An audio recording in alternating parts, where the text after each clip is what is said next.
Hello, mathematicians. Today we are going to be using proportional reasoning in order to solve some percentage problems. Let's begin.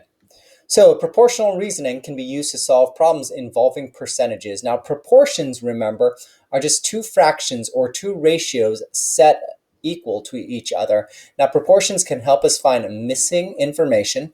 So when we are dealing with percentages, one of our ratio sides or one of our fractions is going to be a percentage. Now, remember, on the top is going to be a percentage. On the bottom is always going to be 100%.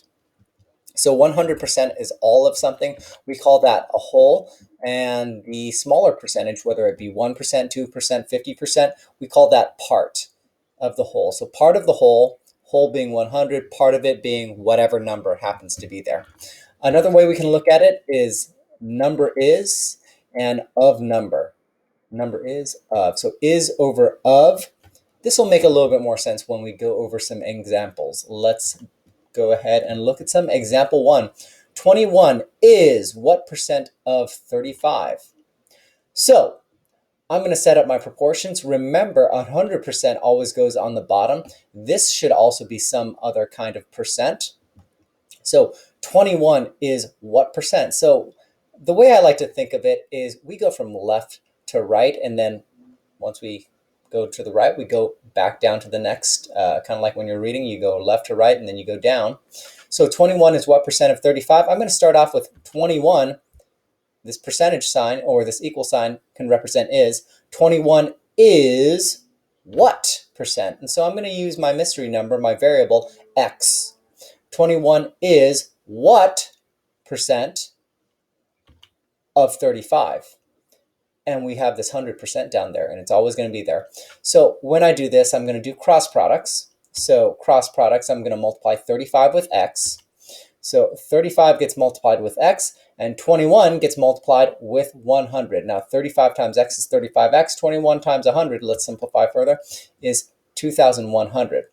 Now 35 times what number equals 25 equals 2,100? Well, the easiest way to figure this out is just to divide by 35. So you're going to divide this by 35 and that cancels out. You divide the other side by 35 as well because that's a rule with algebra. 35s cancel out and you're left with x equals, and 2,100 divided by 35, you put in your calculator, you end up with 60. And we put a percent at the end because remember, the missing thing we were looking for was a percent. So 21 out of 35 is the same as 60% of 100. 21 is 60% of 35. Box that answer.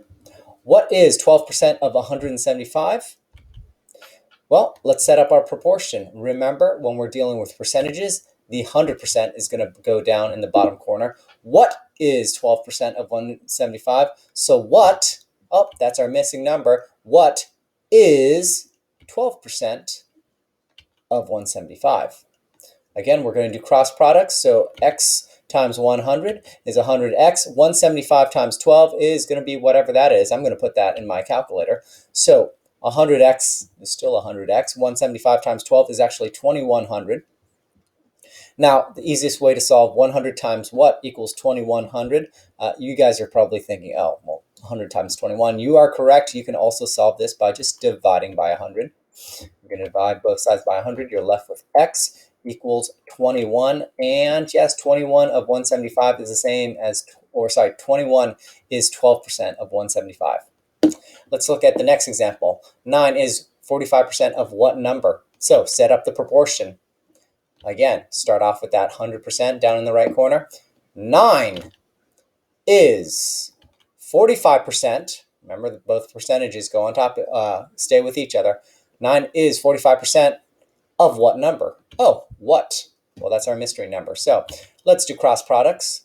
X times 45 is 45x, and 9 times 100, well, let's figure that out. 45x equals 900 because I just multiplied 9 times 100. So 45 times what equals 900? Well, easiest thing to do is just to divide by 45 right here. What you do on the other side, you cross that out. You're left with x equals 900 divided by 45 is 20. So 9 is 45% of 20. Let's look at 3 more examples. 28 is what percent of 50? Let's set up our proportion. 28, that's right. Put that 100 there first, 100% there first. 28 is what percent of 50? Cross products again. So 50 times x, I'm going to always do that on the left side just because it's, keeps it easier, keeps it cleaner. So 50 times x is 50x. 28 times 100, I'm going to write that on the other side. So 50x equals 28 times 100, which is 2,800. Easiest way to figure this out, 50 times what equals 2,800, is to divide by 50. So I'm dividing by 50, which I do to both sides. This cancels out. And x is going to equal 56 because 2,800 divided by 50 is 56. And it is a percent because we were looking for a percent.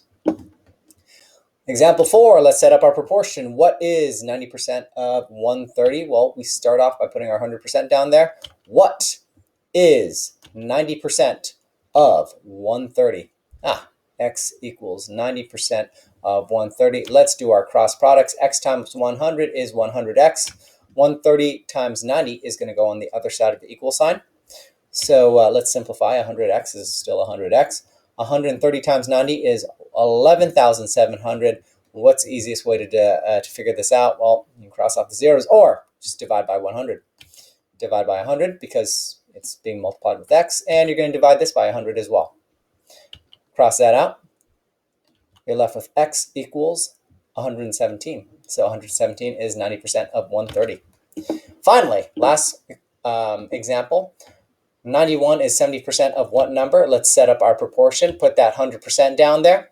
So 91 is what? 70% of what number?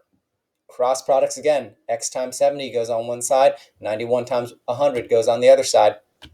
So x times 70 is 70x. 91 times 100 is 9,100. So 70 times what equals 9,100? The easiest way to figure this out is divide by 70, which means I divide the other side of the equal sign by 70. This cancels out. I'm left with x equals 130. So 91 is 70% of 130. That is our answer. And that is how you use proportions to figure out these percentage problems. Go ahead and try some on your own. Good luck.